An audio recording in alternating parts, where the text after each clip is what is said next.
Timoteo Mentoring Through Sports Football Network. I'm Eric Sugarmore. I'm here with Buddy Martinez, Leo Mota, and Chris Lahr. And we're going to start out talking about last Saturday. Last Saturday was it was our first week of our 10th season, and man, there's some surprises last week. I mean, we had the Colts who were upsetting the Ravens. No one predicted that. And the Vikings pulling off a thriller in the final seconds against the Cardinals. I mean, Cornell almost threw up when his player caught that dropped that touchdown in the end zone. That was amazing, wide open, and you missed that like that. And then now we got to go with our last week's analyst records here. I mean, look at Chris. He really pulling up the rear. Well, thank you, Cardinals. That's all Cardinals right there, because the Cardinals will catch that ball. They both picked the Cardinals to lose. I picked Cardinals to win. Cardinals win that game. We're all 3-3. Leo was the surprise with the 4-2. He made some excellent predictions.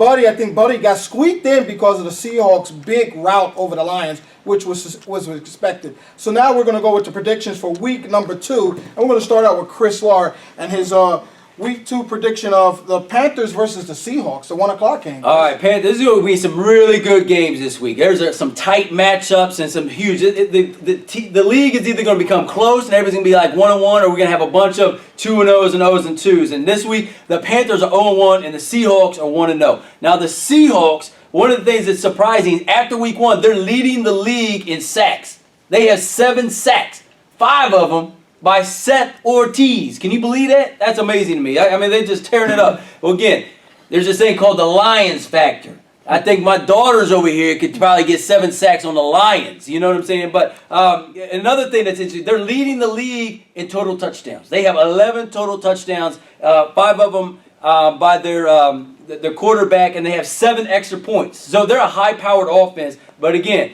are they that good, or is it the Lions factor? I don't know. This game against the Panthers, I'm calling this the War Room Bowl. Because right now, in the War Room, before I came, I checked to see of all the War Room, all the game tapes that were checked out, the Panthers have 125 views, the Seahawks have 137. By far, the 2 most looked at games in the league so far. And what that tells us are these coaches are looking at tape. These coaches are not sleeping. They're looking at tape, getting ready, and they're going to be prepared. Jesse, who coached with the Panthers last year, is now going to go against the Panthers. You know this is his Urban Bowl. This is his Urban Bowl. But I'm going to tell you right now, the Panthers, I'm not sleeping. All I'm doing is watching tape. I took a break just to do this TV show.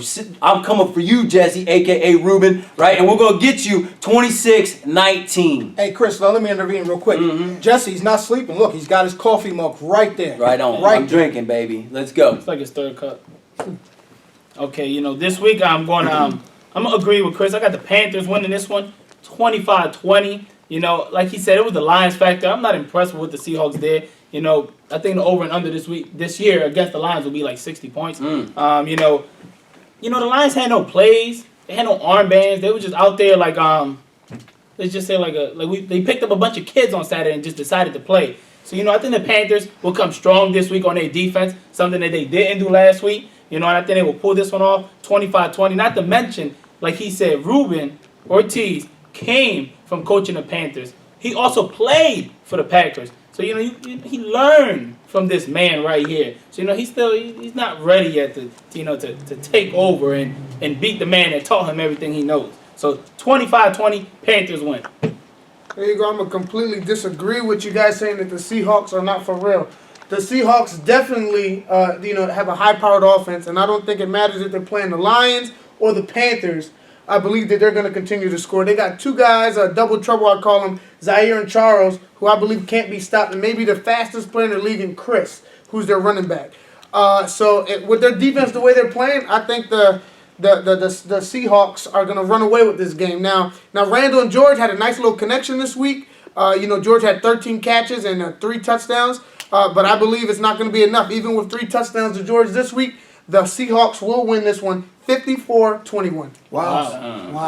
Ouch. Those are some very, very excellent predictions between the 2 coaches down in the far end. Because, I'm a Panthers coach, so I'm going to go agree with them 2. Buddy, he's going. We call him Bully the Bully for a reason, and he's been trying to bully the Panthers since Chris left and became part of our coaching staff. So hey, you know what? I just want to mention that's pretty bold of you. After last week, you mentioned that the Seahawks weren't even going to make the playoffs, and now you got them saying they did a real deal. They're contenders.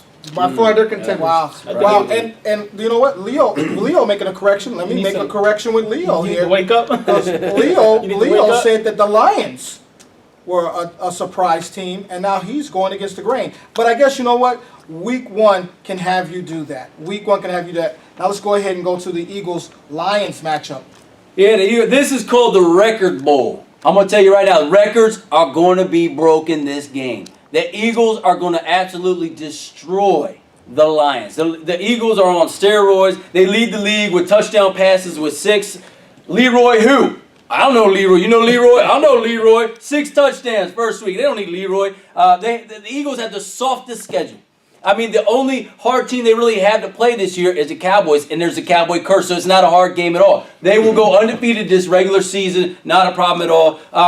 The score of the game is going to be 64-12. Wow. The only reason the Lions scored 12 points is because all the ones had to be taken out for the Eagles, which means they're going to be playing a 7-on-2. There's only going to be 2 Eagles playing against the 7 Lions, and I think they're going to score twice because of that. Wow. Blowout. I got the Eagles winning this one and the big one too, 41-13. Like Chris was saying, they're only going to score 13 points because they will be playing against 2 people, probably even 1. I think the entire Eagles is a 1. So they just weren't ranked last week.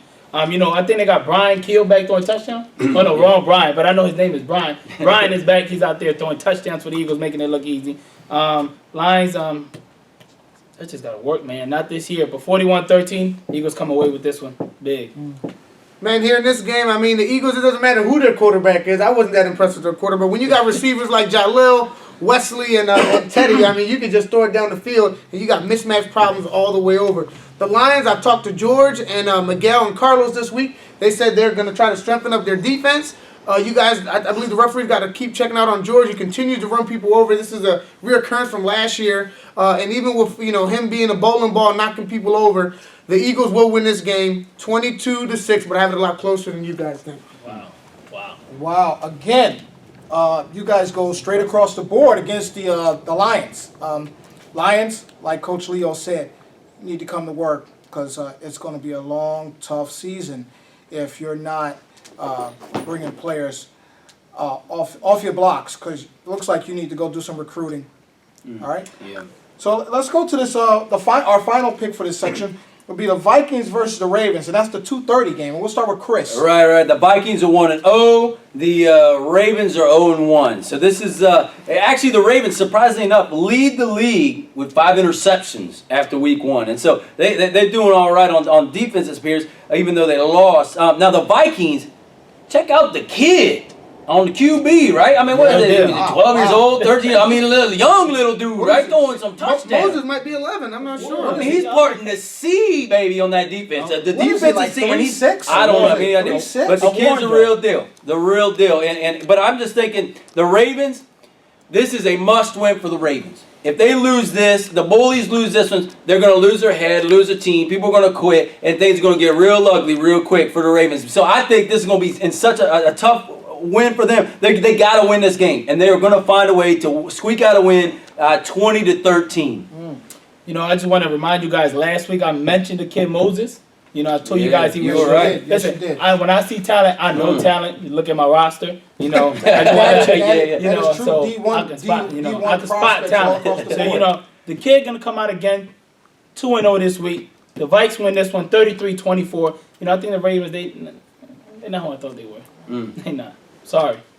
Vikes, Moses, real deal. Yeah, Moses.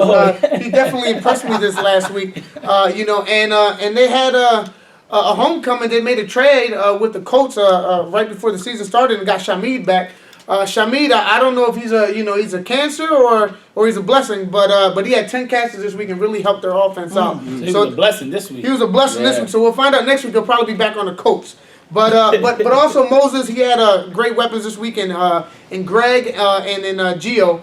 And the Ravens, I talked to the Ravens.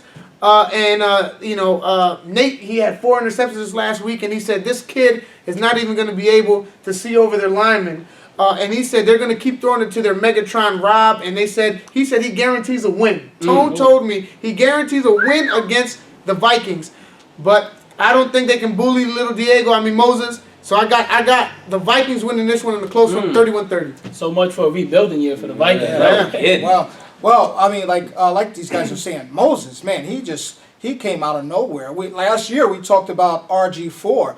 I mean, we got Johnny Manziel running over there with the Vikes over there. I mean, hey, so that'll do it for Timoteo Sports, mentoring through Sports Network for the first half of the picks.